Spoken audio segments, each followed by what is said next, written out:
સુરતના સચિન પોલીસ સ્ટેશનમાં 14 વર્ષ અને 7 મહિનાની સગીરા પર કથિત દુષ્કર્મની ઘટનાને લઈને ગુનો નોંધાયો છે। પોલીસે પોક્સો એક્ટ અને ભારતીય ન્યાય સંહિતાની વિવિધ કલમ હેઠળ ગુનો નોંધી આરોપી કિશોરની શોધખોળ શરૂ કરી છે। સુરતના સચિન પોલીસ સ્ટેશનમાં 14 વર્ષ અને 7 મહિનાની સગીરા પર કથિત દુષ્કર્મ અંગે ગુનો નોંધાયો છે। પીડિતાના પિતાની ફરિયાદને આધારે 16 વર્ષીય કાયદાના સંઘર્ષમાં આવેલા કિશોર સામે ભારતીય ન્યાય સંહિતા BNSની વિવિધ કલમ તેમજ પોક્સો એક્ટ હેઠળ ગુનો નોંધવામાં આવ્યો છે।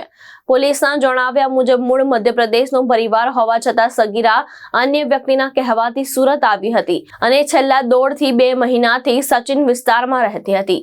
ફરિયાદમાં 15 અને 16 જુલાઈ દરમિયાન સગીરા પર 3 વખત કથિત દુષ્કર્મ આચરવામાં આવ્યું હોવાનો આક્ષેપ કરવામાં આવ્યો છે। સગીરા ગુમ થતા મધ્યપ્રદેશમાં અપહરણનો ગુનો પણ નોંધાયો હોવાનું સામે આવ્યું છે। હાલ આરોપી કિશોર ફરાર છે અને પોલીસે તેની શોધખોળ શરૂ કરી છે।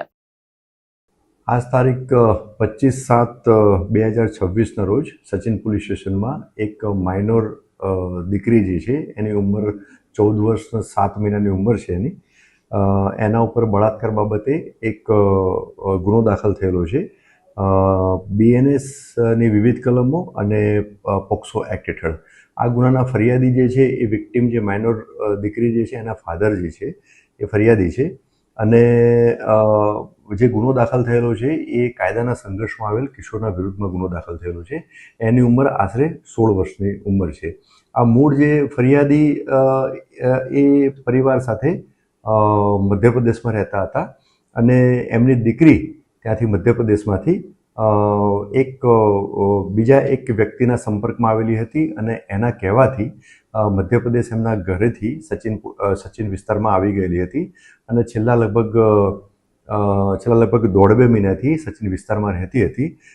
ત્યારે એનો સંપર્ક આ ગુનામાં જે કાયદાના સંઘર્ષમાં આવેલ કિશોર છે એના સાથે થયેલો હતો અને આ કાયદાના સંઘર્ષમાં આવેલ કિશોરે તારીખ 15/7/2026 અને 16/7/2026 એમ 2 દિવસે આ જે વિક્ટિમ જે છે માઇનોર દીકરી એની ઉપર એને 3 વખત બળાત્કાર ગુજાર્યો હતો। ગુનાની હાલ તપાસ ચાલુ છે અને કાયદાના સંઘર્ષમાં આવેલ કિશોરની તપાસ કરતા એ મળી આવેલ નથી। એની શોધખોળ કરી મળી આવેથી એને તાબામાં લઈ અને આગળની કાયદેસરની કાર્યવાહી હાથ ધરવામાં આવશે। છોકરી જ્યાંથી ભાગી આવી ત્યાં કોઈ પોલીસ ફરિયાદ થઈ છે?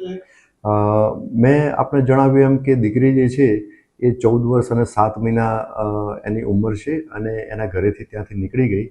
તે અનુસંધાને મધ્યપ્રદેશના જે લોકલ પોલીસ સ્ટેશનમાં એક કિડનેપિંગનો ગુનો પણ એ દાખલ થયેલ છે।